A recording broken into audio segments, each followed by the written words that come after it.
এই 5টা স্কিল না জানলে আপনি ব্যবসা শুরু করতে পারবেন না। 3 এবং 5 নাম্বার স্কিল সবচেয়ে গুরুত্বপূর্ণ। তো চলুন শুরু করা যাক। 1 নাম্বার হচ্ছে সেল। ব্যবসা করার মেইন উদ্দেশ্য হচ্ছে বিক্রি করা। আপনি যদি বিক্রি করতে না জানেন, বিক্রি করার কৌশলগুলো না আয়ত্ত করতে পারেন, তাহলে আপনি ব্যবসা করতে পারবেন না। আবার আপনার কথাগুলো যদি আপনি বিক্রি করতে না পারেন, তাহলে দৈনন্দিন জীবনে স্ট্রাগল ফিল করবেন।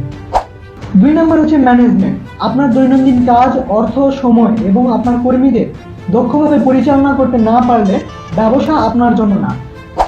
3 নাম্বার হচ্ছে লিডারশিপ। আপনার সদস্যদের অনুপ্রাণিত করতে পারা, সঠিক সময়ে সঠিক সিদ্ধান্ত নেওয়া এবং আপনার লক্ষ্যকে আপনার কর্মীদের লক্ষ্য বানানোর জন্য লিডারশিপ অত্যন্ত গুরুত্বপূর্ণ।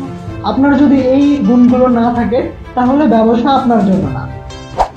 4 নাম্বার হচ্ছে নেগোসিয়েশন। ভালো দামে প্রোডাক্ট কেনা, আপনার কাস্টমারের সাথে দাম নিয়ে আলোচনা করা এবং আপনার ইনভেস্টরদের সাথে আলোচনা করার ক্ষেত্রে নেগোসিয়েশন একটা গুরুত্বপূর্ণ স্কিল। এই স্কিলটা যদি আপনার মধ্যে না থাকে, তাহলে আপনি ব্যবসা করতে পারবেন না। 5 নাম্বার এবং সবচেয়ে গুরুত্বপূর্ণ হচ্ছে কমিউনিকেশন স্কিল। যে কোনো মানুষের সাথে কথা বলে সম্পর্ক তৈরি করা এবং সবার সামনে কথা বলার মতো অভিজ্ঞতা আপনার থাকতে হবে, না হলে আপনি ব্যবসা করতে পারবেন না।